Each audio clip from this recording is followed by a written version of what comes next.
যত বাধা সত্ত্বেও যত বাধাই আসুক আমরা ঐক্যবদ্ধ জাতি হিসেবে এই নতুন বাংলাদেশ গঠন করব ইনশাআল্লাহ।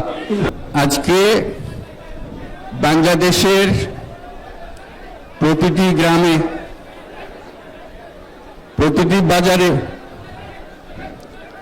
প্রতিটি গঞ্জে, প্রতিটি শহরে ঈদের জামাত অনুষ্ঠিত হচ্ছে। আমরা জাতির পক্ষ থেকে জামাতে যারা যেখানে শরীক হয়েছেন তাদেরকে ঈদ মোবারক জানাচ্ছি। একটু জোরে বলেন, তারা যেন সবাই শুনতে পায়। যারা ঈদের জামাতে শরীক হবার সুযোগ পাননি তাদেরকেও আমরা ঈদ মোবারক জানাচ্ছি, সেটাও জোরে ঈদ মোবারক দেন। আমাদের মা বোনেরা, মহিলারা যারা ঘরে আছেন তাদেরকেও আমরা জাতির পক্ষ থেকে ঈদ মোবারক জানাচ্ছি। আমাদের প্রবাসী শ্রমিকরা যারা বিদেশে আছে, সারা বছর কষ্ট করেছে, আজকে হয়তো ঈদের জামাতে যেতে পারবেন কিংবা যেতে পারবেন না, কিন্তু জাতির পক্ষ থেকে আমরা তাদেরকেও ঈদ মোবারক জানাচ্ছি।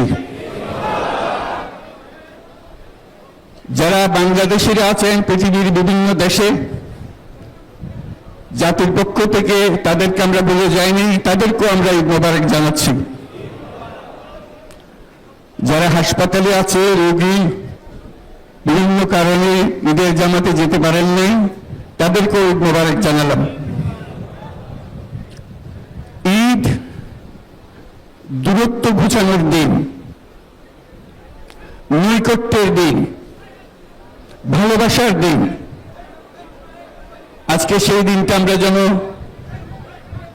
গভীর ভালোবাসার সঙ্গে উদযাপন করতে পারি, সেই মেসেজ আমরা যেন সবার কাছে পৌঁছে দিতে পারি।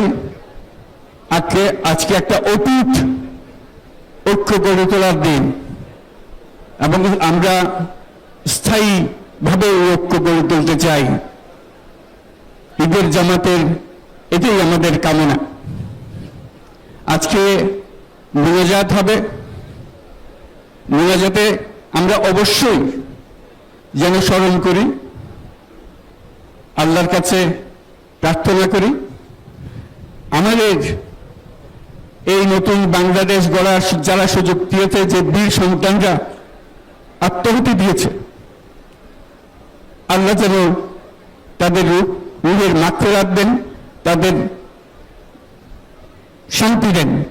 আমরা তাদের মোনাজাতে সেটা যেন আমরা অংশ রাখি।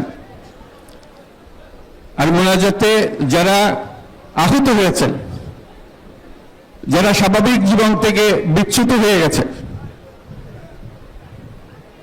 এই দেশের জন্য নিজেদের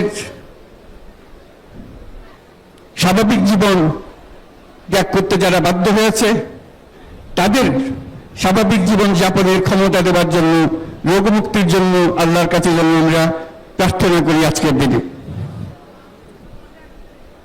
আজকের দিনে আমরা প্রার্থনা করি, যেই নৈকট্য আজকের দিনে আমরা শুরু করলাম, এই নৈকট্য এবং এই ঐক্য জাতির জন্য যেন স্থায়ী হয়, আমরা যেন একটা ঐক্যবদ্ধ জাতি হিসেবে সামনে এগিয়ে যেতে পারি। যারা আত্মত্যাগ করেছেন, যারা নতুন বাংলাদেশের স্বপ্ন বাস্তবায়ন করার জন্য নিজের আত্মাহুতি দিয়েছেন, বেঁচে থাকলেও স্বাভাবিক জীবন যাপন করতে পারছেন না, তাদের স্মরণে আমরা যেন মোনাজাত করি আল্লাহর কাছে। আমরা অবশ্যই সেই স্বপ্ন বাস্তবায়ন করব। শত বাধা সত্ত্বেও যত বাধাই আসুক আমরা ঐক্যবদ্ধ জাতি হিসেবে এই নতুন বাংলাদেশ গঠন করব ইনশাআল্লাহ। এই মোনাজাতটা আপনারা সবাই মিলে একসঙ্গে করবেন। ধন্যবাদ সবাইকে। ঈদ মোবারক সবাইকে।